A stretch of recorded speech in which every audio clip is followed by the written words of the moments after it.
Guys, welcome back to another video. It's your boy Monix, and today we're gonna be talking about Impulse. Yes, more Impulse. And today, if this is your first time watching me, welcome to the channel. It's your boy Monix. I used to make Pixagon 3D content back in the day. I'm a Splitgate channel now. Now, but I don't know about the future though, cause it's not looking bright. But currently, I'm making Splitgate content and just keeping my eyes on Impulse, even though I'm gonna be honest. I'm not gonna be playing it because I'm not really hyped for Impulse. I'm just talking about it because it has something to do with Splitgate. So yeah, I'm gonna let you guys know that right now.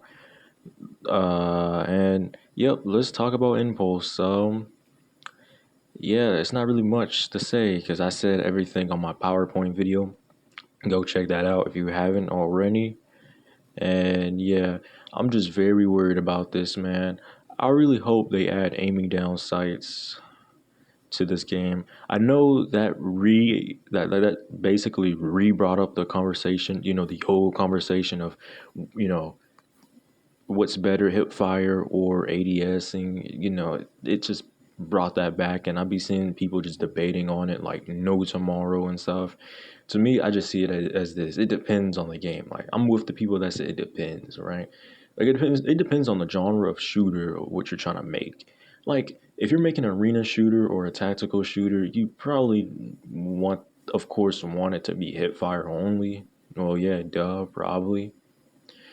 Unless it's like some, I don't know, like Rainbow Six Siege-ish. I don't know, or some.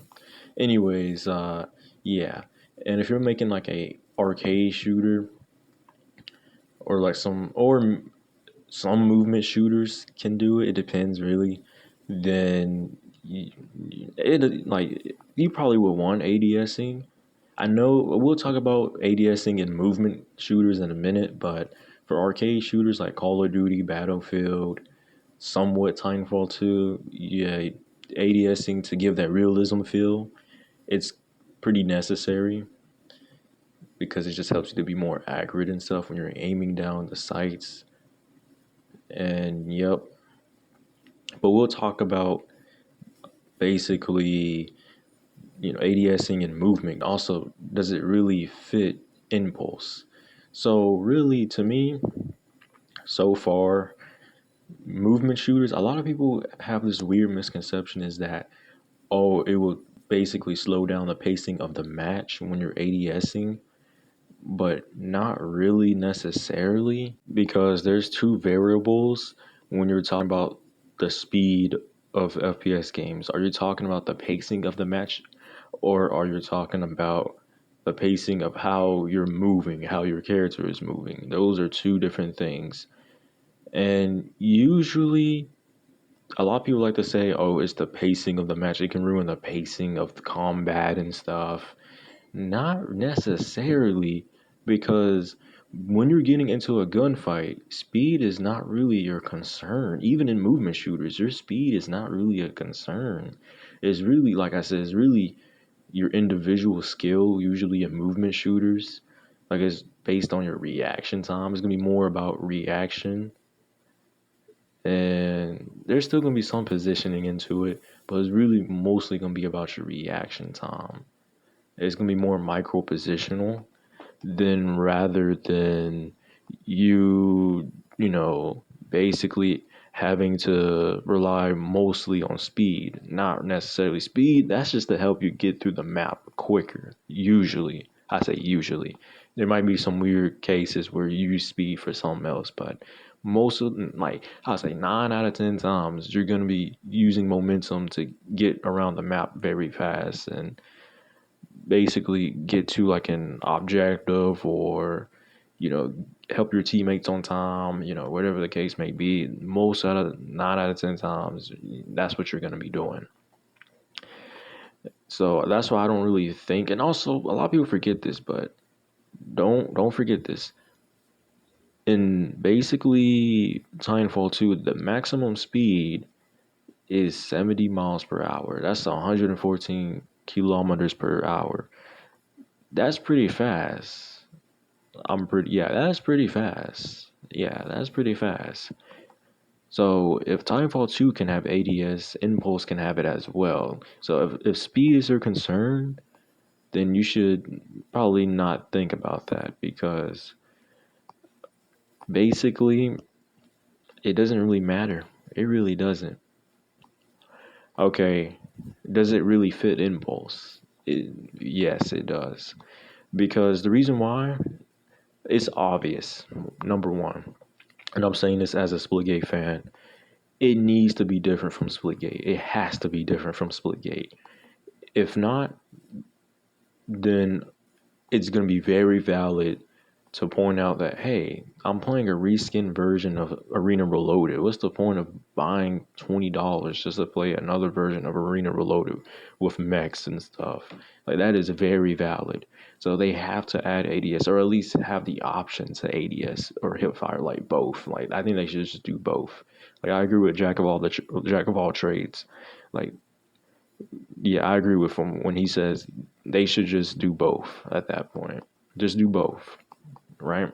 Like, for the players who still want to hit fire, but also for the ones who wants to aim down sights, they can do it as well. So yeah, pretty much for the sake of just being different from Splitgate, so at least feels different and it feels like a new game. At least a lot more people will actually give the game a chance.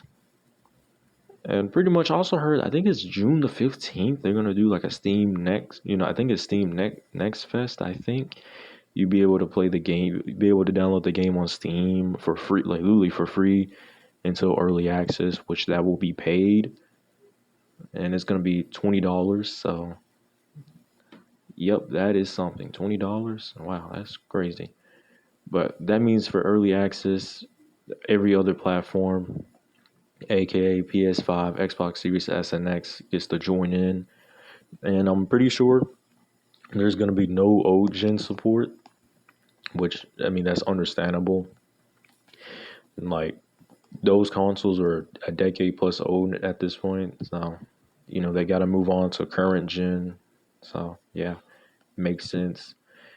And yeah, and also, yeah, like I said, Steam Next Fest, a Steam exclusive only. So, console players, including myself, unfortunately, we can't try it out for free. I kind of wish they did some type of demo thing for PlayStation 5 and Xbox Series consoles, the Xbox Series consoles. But I kind of wish they did that. So at least we can try out the game for free as well and see how it runs and stuff. So console players can also get the feedback that they want to provide as well. Because they don't forget now, you still got to pay a subscription for paid games on consoles. It's going to be very different from Arena Reloaded's model, where it's free to play. You don't need no subscription as a console player. You can play it at any time. And yep, you don't need to pay a subscription. Like, you just jump right in. But with Impulse, since it has a price tag, you have to pay Xbox Live, slash, I think it's PS Plus for PlayStation. So yep, that's gonna be something. It would be cool to see it come in Game Pass. I mean, I think that would be kind of cool. So it will kind of, at least for the ones who aren't have Game Pass, because Game Pass also comes with multiplayer as well. So it probably be Ultimate though, probably, because it's a year one game, so it's gonna probably be an Ultimate tier. But I hope they think about doing something like that, so at least console players can, if they have Game Pass on deck, they can at least try it out technically for free. You still paid for Game Pass, but since Game Pass is a lot cheaper now because of the new CEO and stuff, it's a lot. Well, I won't say it's a lot better, but at least it's not $30 anymore. That's good. But that's all I gotta say for this video. Hope you guys enjoyed this video. Leave a like and subscribe if you're new to the channel. And your boy Mon X is going to just chill. So yeah. See you guys later. See ya.